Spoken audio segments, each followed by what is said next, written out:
आहे ते ईडीची सरकार आहे, एन्फोर्समेंट डायरेक्टरेटची सरकार आज महाराष्ट्रामध्ये पूर्ण ताकदीने एस्टॅब्लिश झालेली आहे।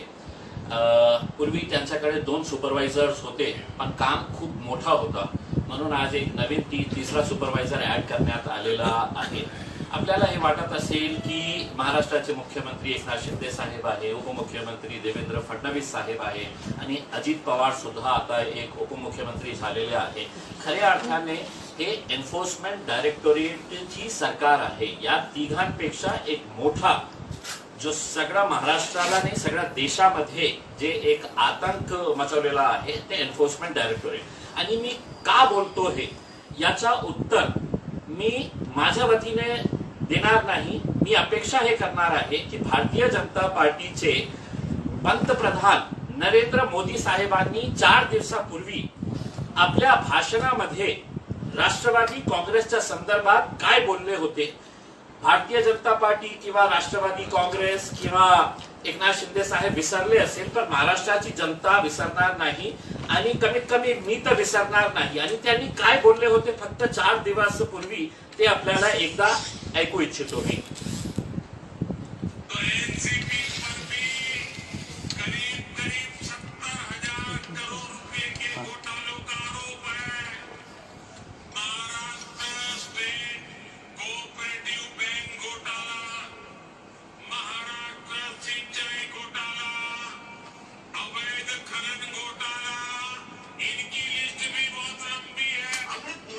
म्हणजे 4 दिवसापूर्वी माननीय पंतप्रधान जे भारतातून देशातून करप्शन संपवण्याच्या खूप मोठा गप्पा मारत आहे, ते 4 दिवसापूर्वी आपल्या भाषणामध्ये काय सांगितलं होतं की एनसीपी का भी भ्रष्टाचार बहुत बड़ा है, महाराष्ट्र स्टेट कोऑपरेटिव बैंक घोटाला, मग महाराष्ट्र सिंचन घोटाला, अवैध खनन घोटाला आणि त्याच राष्ट्रवादीचे संपूर्ण राष्ट्रवादी जे 70,000 कोटी त्यांनी सांगितले आकडा 70,000 कोटी रुपयेचे ते सगळे राष्ट्रवादी काँग्रेसचे जे घोटाळा करणारे होते त्यांना आपण सामावून घेतलेले आहे।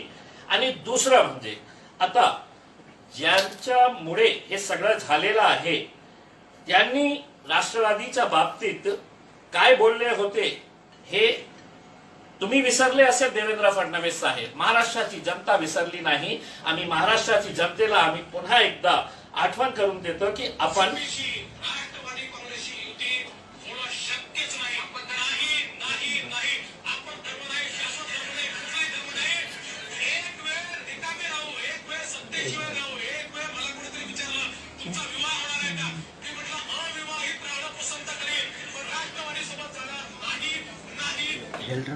राष्ट्रवादी सोबत जाणार नाही। एक वेळ आली तर अविवाहित राहू पण त्यांच्याशी विवाह करणार नाही।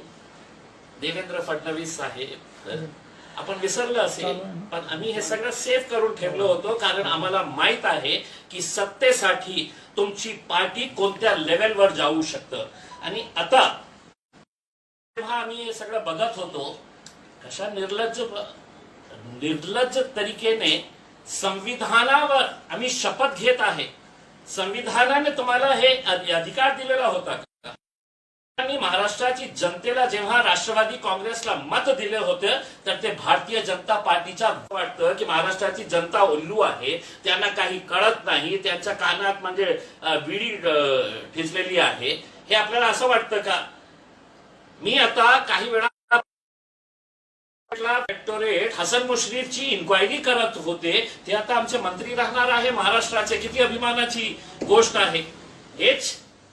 हे विकास म्हणतो याला की एन्फोर्समेंट डायरेक्टोरेट करप्शनचा चार्जेस आहे। एन्फोर्समेंट डायरेक्टोरेट केंद्राची हे आहे। मला आज जे घडलेलं आहे महाराष्ट्रामध्ये, मी एक ट्वीट पण केलेलं आहे, no ethics, no morals, no values, काहीही राहिलेला नाही महाराष्ट्राच्या राजनीती मध्ये।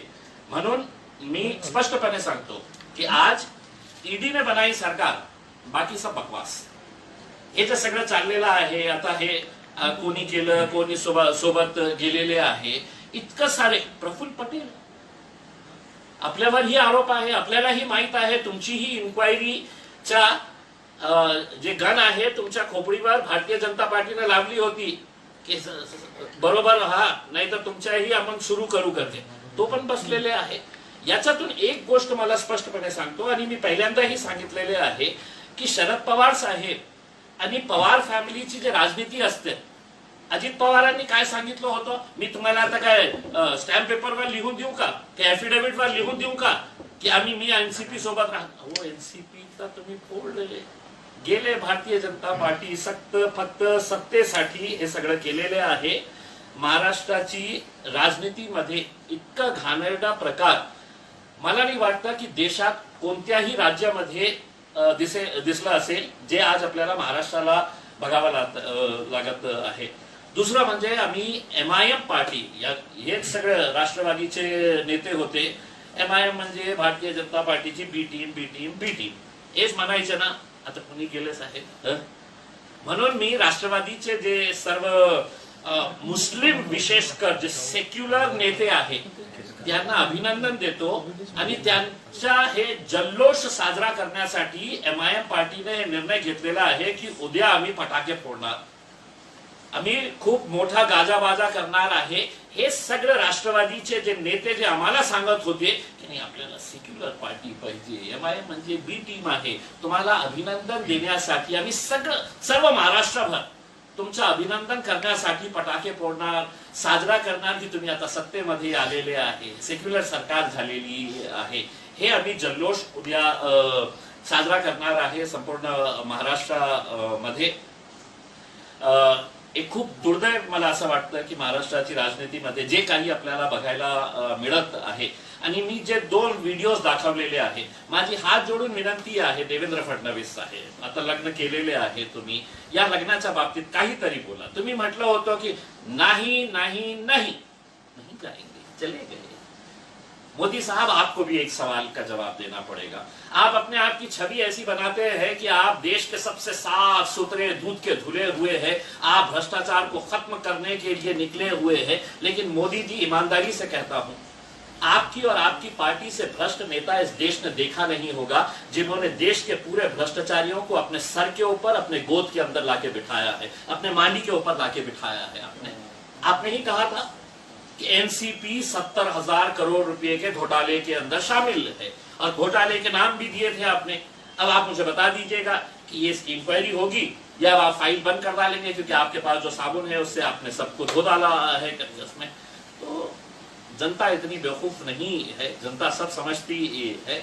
आने वाले वक्त के अंदर ये पूरी ताकत लगाएंगे कि अब सत्ता में आने के लिए. लेकिन महाराष्ट्र की जनता एक तरीके से अब सब कुछ जान चुकी है, सब कुछ समझ चुकी है, और अब आने वाला वक्त ही बताएगा कि अगर 3 एक साथ मिलकर अगर आते हैं तो उनकी ताकत बड़ी होती है, या महाराष्ट्र की वो पुरोगामी जनता जिसने है तो महाराष्ट्र को बहुत विकसित होते हुए देखा, वो जनता जो महाराष्ट्र के अंदर छत्रपति शिवाजी महाराज, संभाजी महाराज, बाबा साहब अम्बेडकर, फुले शाहू को मानने वाली जनता है, वो किस तरह का रास्ता अख्तियार करती है, आने वाले चुनाव के वक्त में आपको साफ नजर आएगा.